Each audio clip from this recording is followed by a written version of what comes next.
Welcome to the Zip, Zippers! By this time next week, the Michigan primary will be over, and at this time last week, sellouts working for Mike Bloomberg still had jobs. Life comes at you fast, remember that. I'm Violet Economova.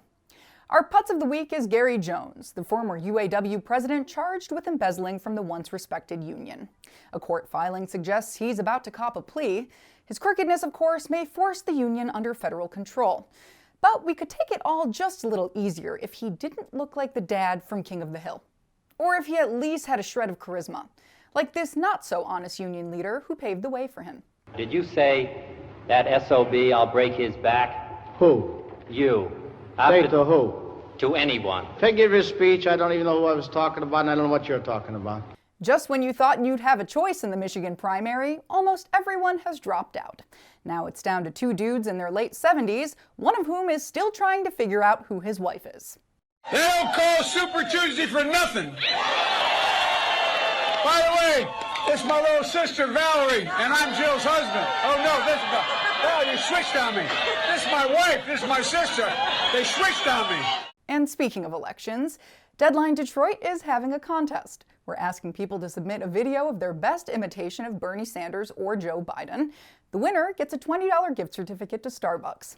But really, it's sort of just an excuse for our editor to show off his best Bernie. We're not going to talk about this right now. We got more important things to do. The country's going to hell. Trump is a mess. He's a liar. And we're not going to talk about it anymore. You really may be in the wrong business.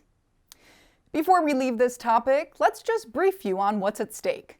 This week, President Trump wondered why a solid flu vaccine might not work against corona. And 2 days later, he went on Hannity to speculate that some people might recover from COVID-19 by sitting around and even going to work.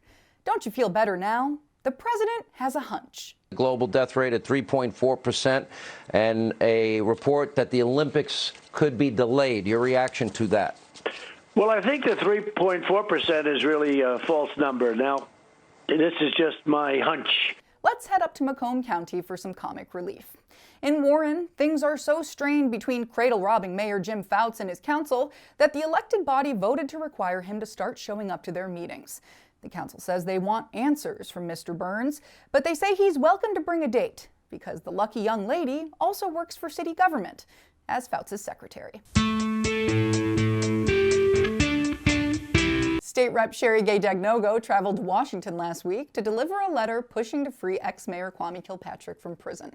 She said Trump is taking the request seriously, which, sorry, sounds like what you say to that friend you run into and don't really want to see any more of. Sure, we'll get drinks one of these days. I don't have my calendar right now, but I'll text you. In sports, Kelly and Matt Stafford announced they've got a fourth child on the way, or as the Lions put it, our future first-round draft pick. Matt, you're doing a great job procreating, but that shouldn't be your only victory. Opening day at Comerica Park is Monday, March 30th. In preseason ball, the Tigers are 5-5. New shtick. I think they're going to be great this year. The Pistons, whose idea of winning is filling up 50% of the seats at home games, host the Utah Jazz Saturday. The last-place Red Wings, meanwhile, continue to insist on finishing up their season. They host Tampa Bay Sunday. Thanks for tuning into The Zip, and remember to vote Tuesday. Also remember that Biden simply can't remember.